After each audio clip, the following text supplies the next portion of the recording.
Hi, I'm Femi OK. And I'm Malika Bilal, and you're in the stream. Boxing legend, social justice activist and an international icon. What do you think Muhammad Ali should be remembered for most? We look at the life and legacy of the man who called himself the greatest of all time. Malika Bilal is with me as always. I have been taking a sneak peek of the online love fest that is coming off our online community. Definitely. Lots of love coming from all around the world. The tributes are coming in to the stream from all around the world as well. Take a look at this map. From Turkey is where we'll start. Narj says that Muhammad Ali redefined the meaning of a champion, becoming a champion in the ring and a hero of many hearts. Over in Kenya, Niall says that Muhammad Ali fought for justice through dialogue and through peaceful means. And in Afghanistan, Ali, that's the name of the tweeter, notes there are very few famous people known around the world with names like ours, but Muhammad Ali made it without ever compromising himself, and that is huge. So we want your take. You can tweet it to us with hashtag AJStream. So it wasn't just what Ali did inside the ring that grabbed the world's attention, but also his charismatic boasting leading up to fights. I have wrestled with an alligator. I have tussled with a whale. I done handcuffed lightning, throw thunder in jail. Bad, ain't it? Only last week, I murdered a rock, injured a stone, hospitalized a brick. I'm so mean I make medicine sick. And beyond boxing, Muhammad Ali was an assertive voice in the fight for racial equality in the United States and vocal in opposition to the Vietnam War in the 1960s. He was suspended from boxing for 3 years for refusing US military service during that war. So, what will his legacy be and what should the world remember about him? With us to talk about this right here in our studio, Tarek Touré is a writer, activist and poet. He's based in Baltimore. In Paris, Michael Kirtley is an international feature writer and he was also a personal friend of Muhammad Ali's. And from the Philippines, we have Rick Olivares. He's a Manila-based journalist who has covered sport in North America, Europe and Asia. Gentlemen, welcome. You all were chuckling there as Muhammad Ali was talking about making medicine sick. Rick, it's a personality. Do you think that was why people love Muhammad Ali so much? Was it the personality of the man? That's one aspect. Aside from being a champion, he brought so much. He was an entertainer, and I thought that he really changed sports and the way we look at life and so many social issues. So that's what Ali is, not only to me, but many Filipinos as well. Michael, how do you get to be friends with Muhammad Ali? When did you know, okay, we're buds now, we're mates? How did that happen? Well, first of all, I think Ali would find it very fitting if I wished Ramadan Mubarak to all the worldwide Muslim community. And I grew up in the shadows of Muhammad Ali because I grew up in Kentucky, very close to his hometown. And so all of my childhood was really about listening to Muhammad Ali. Was the most famous person that I ever heard of through most of my childhood. And later on as a journalist, I traveled often to Africa and traveled often to the Muslim world. And many times people would talk about Ali. At that time, he was known as the brash young boxer. Then when I came back to Kentucky at one time, he was through with boxing. And I was working on a big project in Africa and I wanted to talk to him about it. I went to his home. And he accepted to meet with me very graciously, very easily. I mean, it was very easy to meet with Muhammad Ali if you just asked. And after a little conversation, he said, "Michael, can we talk to an African?" And what he wanted me to do was to pick up the phone and call some African. He didn't ask for an African president or a business leader. He just wanted to talk to any African that I could call on the phone. Any specific country? I mean, he gave you the whole continent to choose from. He gave me the whole continent. Right. He knew that I keep it vague. He knew that I knew Africa quite well. Right. And so I said, "Would you like to talk to a secretary? I know I really like her. She's a nice person." And he said, "Sure." So we talked. We picked up the phone and called this woman who was totally dumbfounded. But. All right. So Michael, what did he say? What did he say to her? I mean, talking to her, he was just asking about her life. You know, what was it like there in Africa? She was in the Ivory Coast. I knew that she spoke some English. That's why I called her. And he was just, Ali, at every moment that I knew him, was childlike, innocent, and humble. And so he knew how to transmit those virtues to the people he spoke to. I've never seen him intimidate anybody except in the boxing ring and when he was doing his social activism. You know, earlier, Femi, we were all chuckling at some of the bravado, his way with words, Muhammad Ali's, and that's something that people online definitely are picking up on. So this is Kale. He says, one of his favorite quotations, even if you beat me in a dream, you better wake up and apologize. That one. Here's another one. This is proudly Aboki, who says, if they can make penicillin out of moldy bread, they can sure make something out of you. And that was a call to people to go to college. So some of these people who are tweeting us these quotes weren't even alive at the time they were made. And that leads me to this one, Tariq. This is Sumaya. She says, my father loved him, so I loved him. Then eventually I learned to love him all on my own. He transcended generations. Were you alive when he actually made those quotes? And can you relate to this instead? I wasn't alive then. I was born in 1988. But I definitely think even her saying he transcended generations. I think that's the only way we're going to use transcended in relation to Muhammad Ali, because there's been a lot of he transcended race, his religion, so maybe generations he did, because his fight, right, for black unity, for black humanity, for his religion, for pluralism, it relates to us now, especially in my generation, where we're still fighting, fussing, organizing for the same types of things and making it known to the world that we won't just be stepped upon. And I think Muhammad Ali, he was a paradox of that, because he was this gentle human being, like I believe Mike said, he called a lady, didn't know from anywhere, and talked to her on the phone as if she was the only person in the world. It's kind of weird though, isn't it? That's a little odd, do you not think? Yeah. It's odd. Yeah. Special. Yeah, it's very special. It's Yeah. an odd human being. I think he just didn't fit in any boxes. And I think that a person like that is somebody everybody can relate to. We all admire that person who can be unapologetically themselves. And I think right now, when you have Black Lives Matter going on, you can relate to Muhammad Ali. You get exactly what he was trying to do. When you were a little boy, Rick, your first boxing match was what? What did you see? The Thriller in Manila. Of course it was the Thriller in Manila. Okay, what do you remember? Yeah. Yes, I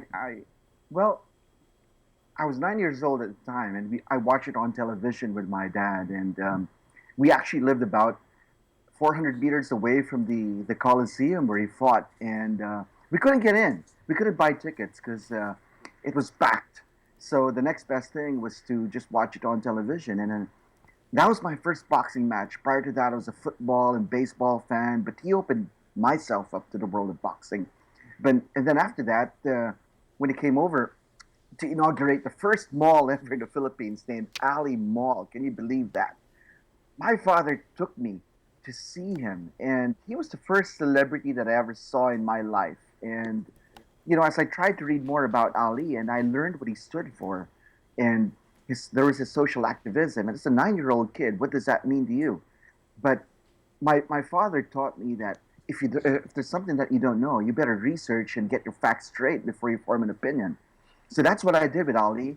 I learned why he was against the draft, why he refused to fight a war, and what he stood for with regards to his beliefs and racism. Because when I moved to the United States, I experienced a form of that later on, but it was the way he handled racism peacefully that taught me a lot. And there's this book and a TV film, Freedom Road, and I watched that. And to this day, I still have the novelization of that book. You have to tell us a little bit about Freedom Road, because I had never heard of this film before you told me about it. So it's got Muhammad Ali. Muhammad Ali is in this movie.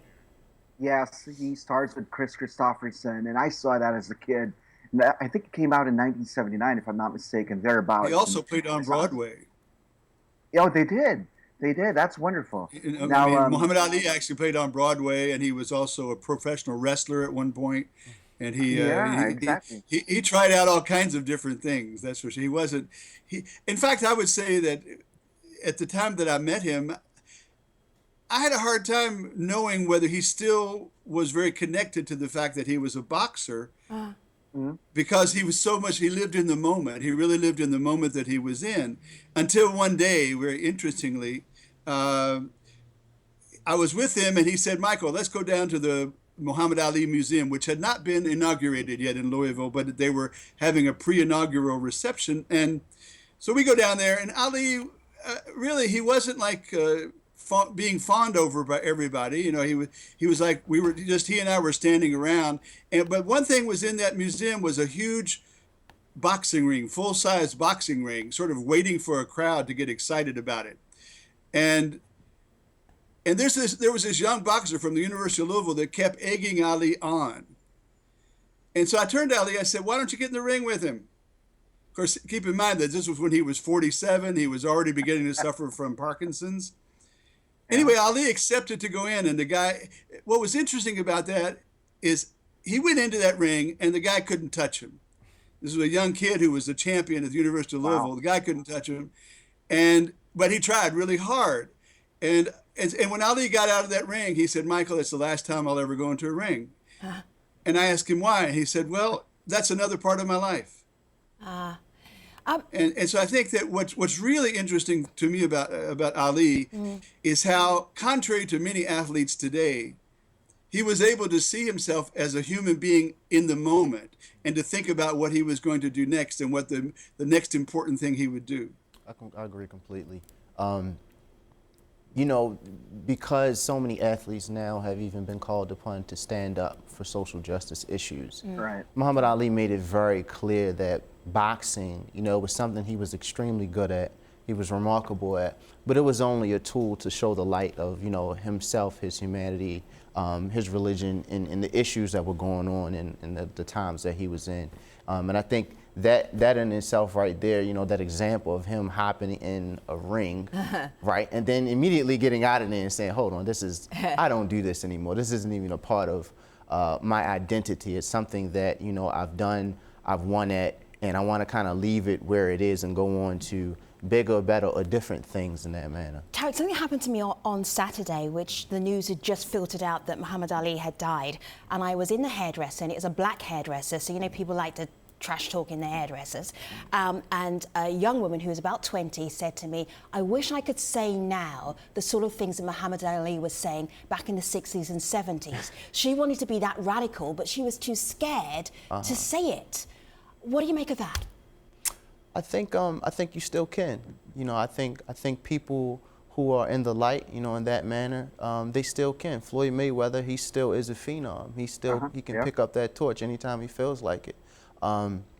People like LeBron James, Steph Curry, all of these people who have this gravity of attention, they still can say those things. It's not, you know, and dead. to be specific, she was talking about racism. She was talking about being a young black person in America today and not feeling like she had the voice that Muhammad Ali had. Right. Well, one thing you have to put in, somebody asked me the other day, well, could Cameron Newton or Kevin Durant play that role?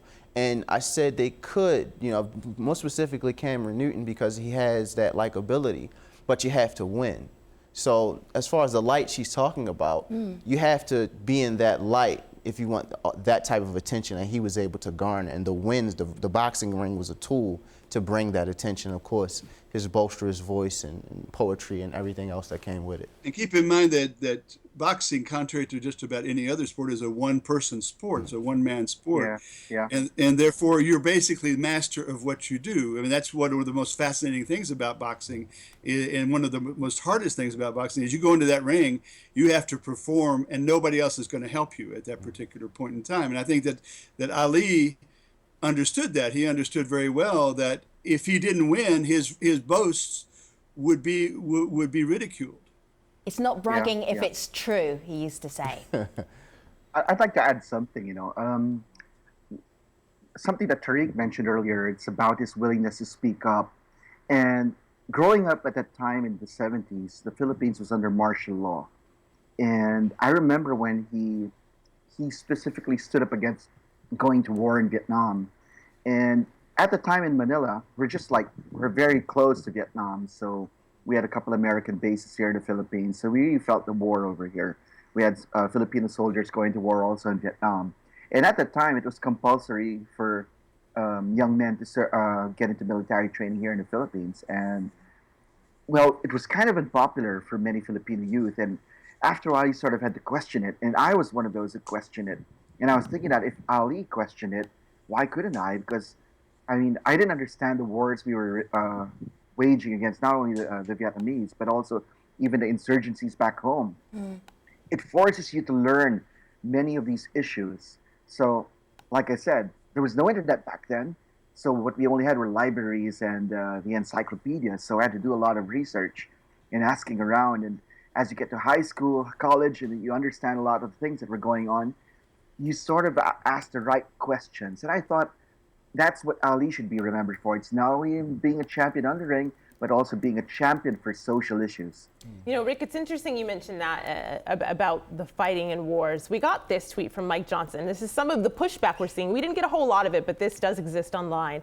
He says he wants us to remember that black and white American patriots, he says, died while fighting for our country, meaning the United States, and Ali stayed home. On the other hand, though, what people are saying to kind of push back against that, this is Kiflu, who says, well, what he taught us was how to be a conscientious objector so as not to be reduced as a poor man fighting a rich man's war. Michael, since you were there and seeing this firsthand, you know, what do you make of this conversation that's happening now, years later? Well, there's no doubt that that same conversation was taking place all over the United States and probably all over the world in reference to what to Ali's refusing to go fight. As he said, he's not enemy with the Viet Cong. And in America at that time, keeping in mind that the Vietnam War itself was becoming very controversial at that moment, that Ali took on that stance. So I think that what I felt as a younger person than Ali during that period was that Ali was sort of the precursor, as he was in a certain way for rap music. He was a precursor for the way that other people were thinking. And certainly there were many people that vilified him. There were, I mean, even when he took on a Muslim name, it took at least 2 or 3 years before most sports columnists and announcers would talk about him under the new name of Muhammad Ali. And as a conscientious objector, refusing to go to the Vietnam War, there is no doubt that he generated a lot of hatred towards him, and not only in the white community in America. There were lots of people in the African American community that also didn't understand this stance. But I think the one thing that helped him is that throughout this entire period, he remained true to himself, and he remained very dignified in the way that he dealt. He said, "Send me to jail." He didn't run off to Canada. He didn't try to make excuses for what he did. He laid it out there exactly why he didn't want to go to Vietnam, why he didn't want to join the army. And I think that over time people grew to respect that. And keeping in mind that the nation as a whole grew to be against the war in Vietnam, so it became much more acceptable to turn towards Ali as a leader.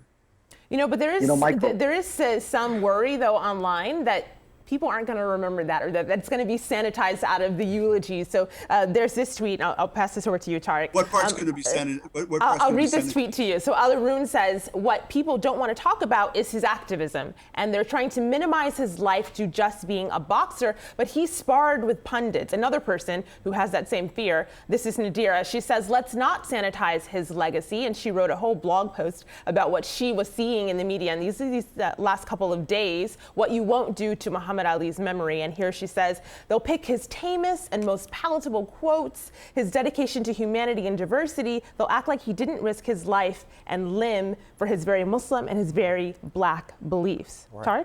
Tariq? So number one, I think that him being in the prime of his career during when he decided to be a conscientious objector, that means a lot as far for an athlete, right? He said, in the prime of my career, where I'm going to probably make the most money, I'm deciding to take this stance against this war. I'm going to be an anti-imperialist, to put it in better words.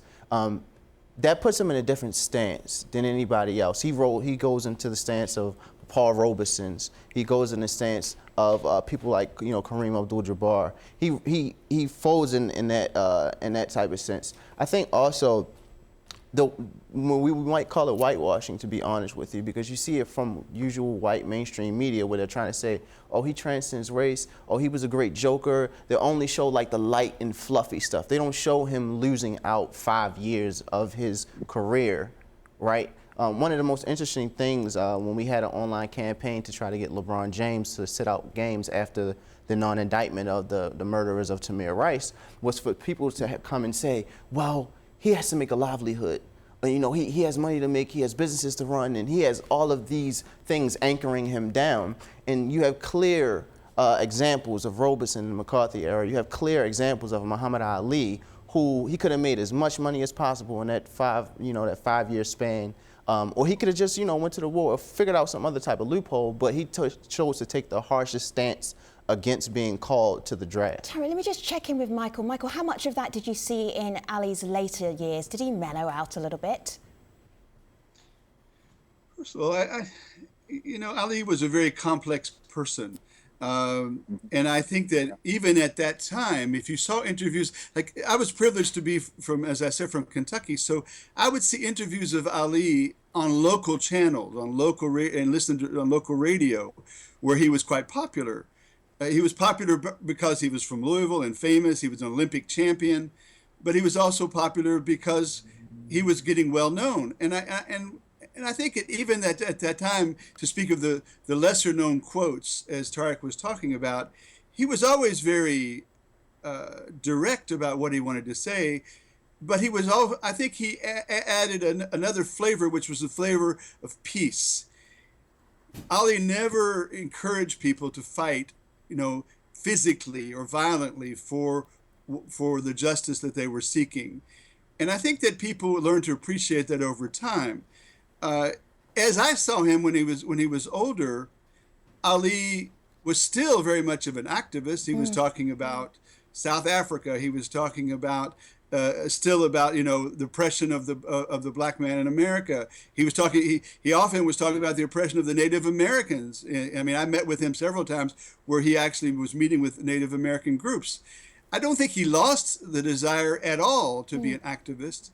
But I think that what did happen is he didn't have the same kind of aura of being a winner in the boxing ring.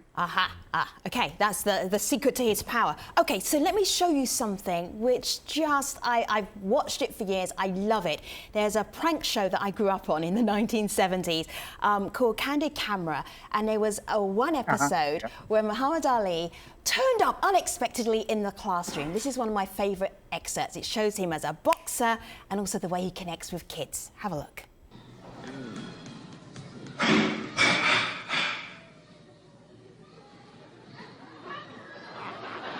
My name is Muhammad Ali. I'm the greatest fighter of all time. Just stopped Joe Frazier. Now I'm gonna whoop George Foreman again. You gonna fight George Foreman? I'm gonna whoop them all. You recognize me, man? Yes. Who am I? Muhammad All Ali. right, what's happening? Give me a shake. Give me 5. Would give you 30, but your face is too dirty. Are you shocked? No. Why are you not shocked? You're not surprised? You scared me when you came out. I scared you. I heard you said you want to arm wrestle. Yeah. Let's get on. Go.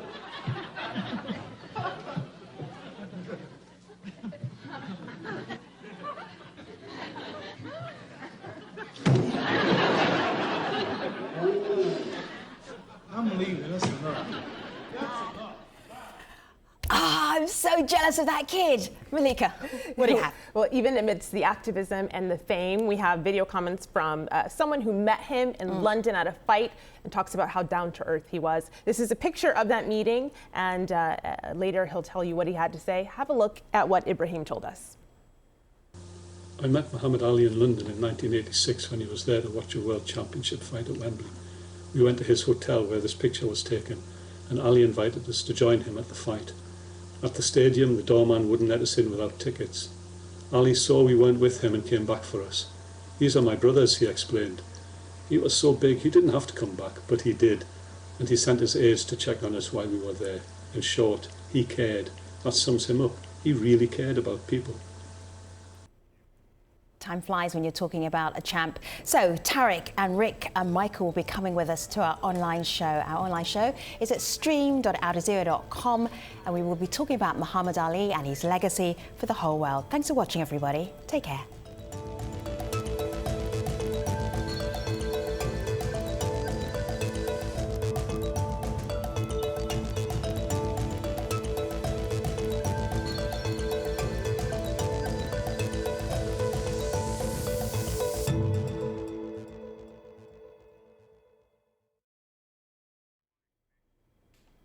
Hello again. This is the Streams Post Show. We're still talking about Muhammad Ali and his legacy for the whole world. And then Tariq just went, oh, there was something. What was the something, Tariq? Go ahead. So his public displays of Islam. So I believe within the last 2 years, there was one of the Abdullah brothers that plays in the NFL. Yeah, we've had them on the show. Oh, you all had him on the show. Yeah, Beautiful. yeah. So one of them actually got down in prostration, like, you know, we pray as Muslims on the field after catching an interception and scoring a touchdown, and received so much backlash for it. So Muhammad Ali, this is in the 60s, he's actually making dua, putting his hands up after knocking somebody completely out or before, you know, entering into a boxing match. Yeah. Another unapologetic display of his religion and the religion that he believed to be the answer for black people's plight in America. Sure. It's funny because we talked a lot about him as personality, his activism, not much about the actual boxing. Why is that, Rick? Maybe it's because I'm. This is not ESPN. But what about his boxing? I mean, there were pictures behind me where this man, in terms of his form, was pretty phenomenal. I mean, when he, amazing. Yes, he was, and in fact, if you watch him, a lot of people imitate his styles. You know, like he wasn't really a powerful boxer.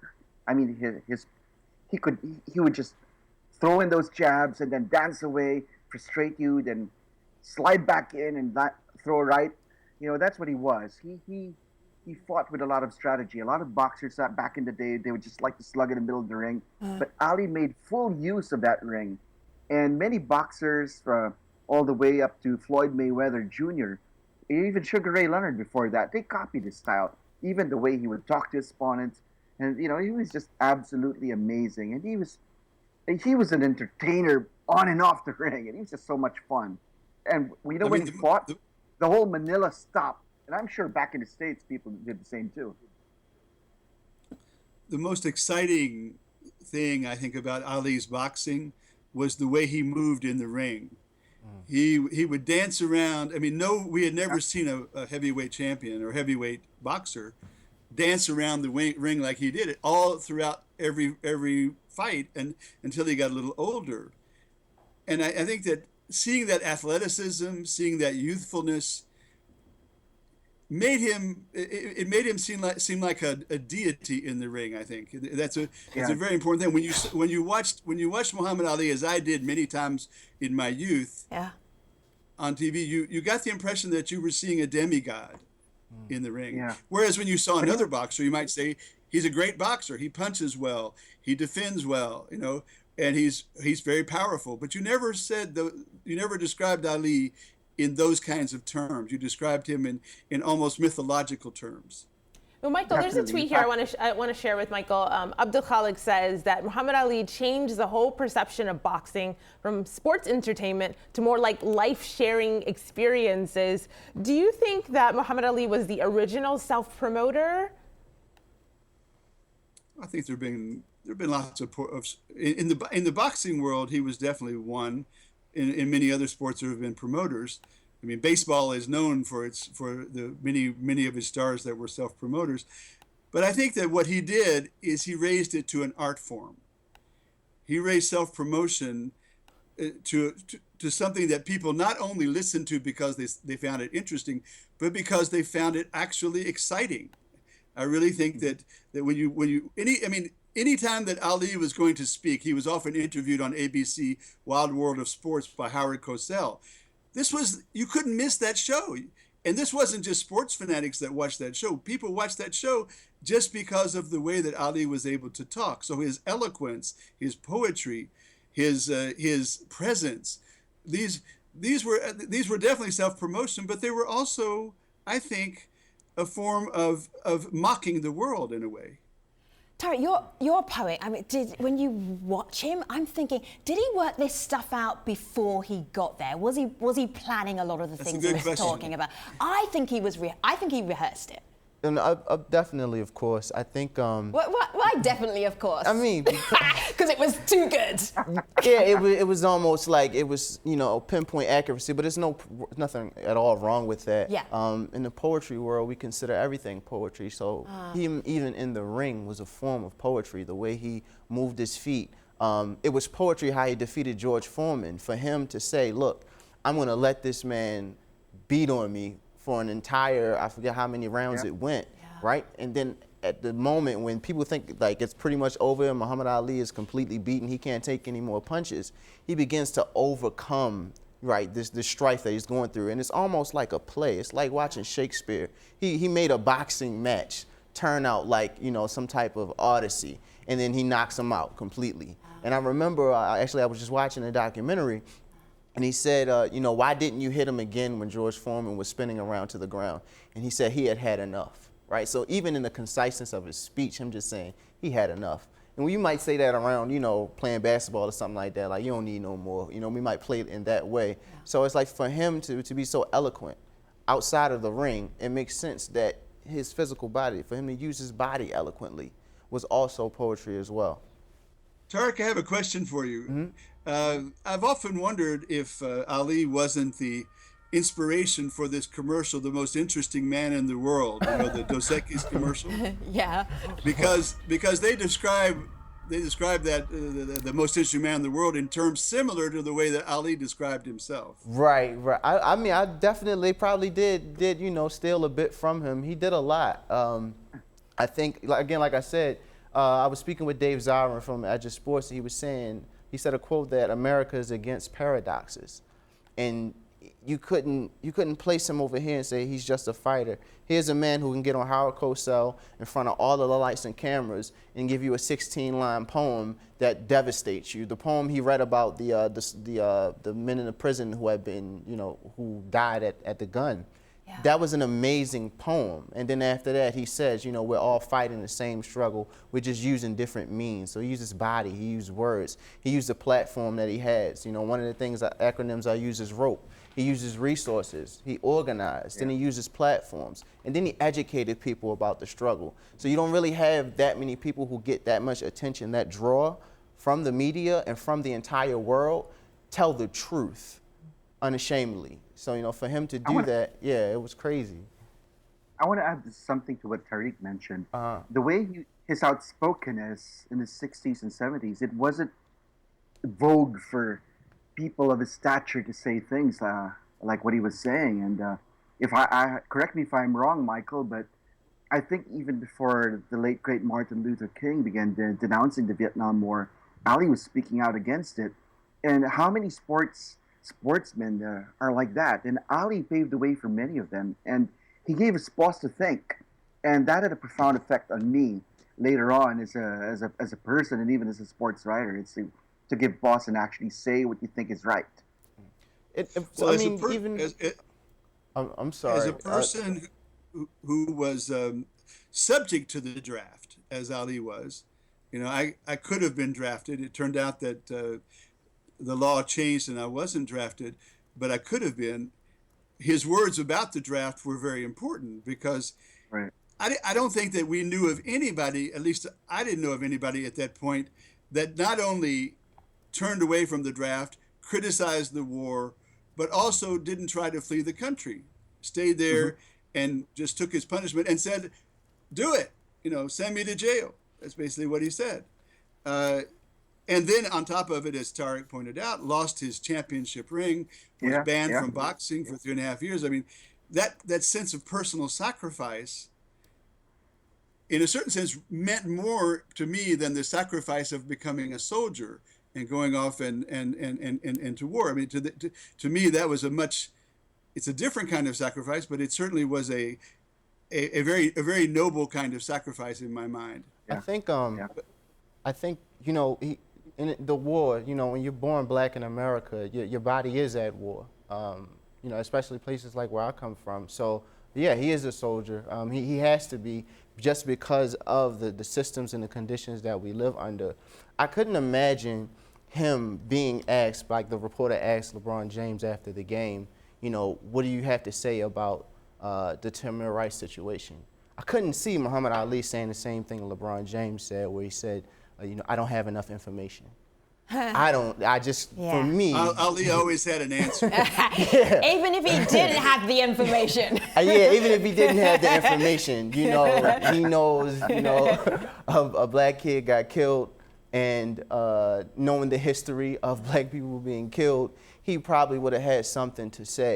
And I think that's, again, that's like I said, that's different. Yeah. But you see, there are still people who are that prominent to where they're still being asked those questions. So the work is still present now. So guests, hold tight for a moment, because I know, Malika, you've got something for the community, and they would love to be part of this conversation. I'm actually going to end with this tweet, Femi. This is from Uchicha, and because it really wraps up what the show is about. Uchicha says, "It strikes me hard that no matter how great you are, a day will come and you'll be no more, but your legacy lives on." And it's pretty a simple thought there, but the legacy is what all three of you have been talking about over the past 30 Tarek, minutes. there's an anecdote that I have that kind of responds to that question about LeBron James. It's not very specific to rights, human rights, but it does show how Ali thought in such situations on his feet. And it's a good story. One day I was in my hometown in Bardstown, Kentucky, again 40 miles south of Louisville, where Ali was. He calls me up at 1 o'clock in the afternoon and says, "Michael, I want you to invite me to dinner at your home." And I said, "Okay, no problem." But he said, "Before that, I want you to invite all the children of Bardstown to come and meet me in your front yard." I said, "Okay." I didn't know how I was going to do that. I went out into the streets and I asked some kids on bicycles to just send the word around that Ali was coming to my front yard. There were more than 300 kids in the front yard by 4 o'clock in the afternoon when Ali showed up driving his Winnebago, as he often did at that time. He had a Winnebago camper that he would drive. So he drives up in this big Winnebago, parks outside my front yard, and stands out and starts talking with the kids, playing magic tricks with them, as he often did, laughing with them, signing autographs for them. He stayed out there for 2 hours in my front yard. And then there was an elected official from the city council that came to him and asked him if they could give him the keys to the city. And this is where I'm trying to respond to your question, Tarek. He turned to that person and he said, "Well, you see me with the children, right? I didn't want to have an adult event, but tell me this: is your mayor an African American?" And the city councilman said no. He said, "Well, I don't mean any disrespect, and of course you can elect who you want." He was talking like that, Ali, but he said, when there's a mayor that's African American in Bardstown, Kentucky, I will accept your keys to the city. Let me show you something just to end on. This is a British photographer's work. His name is Zenon Taxiera. He took the last few pictures of Muhammad Ali, and in it you see an incredible life. I'm going to show you 3 pictures. Here's the first one. I'm going to scroll down. They're remarkable. You see him and you don't see him at the same time. Okay, we've seen this pose before. Let me show you one more. It's just before he died. And this one. I don't know, maybe I'm imagining it, but I see all the things that happened to him through his entire 74 years. Oh, yeah. Definitely. Gentlemen, it's been such a pleasure talking about Muhammad Ali with you, with all your different perspectives. So Tarek and Rick and Michael, thank you for your time today, and thank you for our online community and our viewers for being part of this discussion as well. Take care, everybody.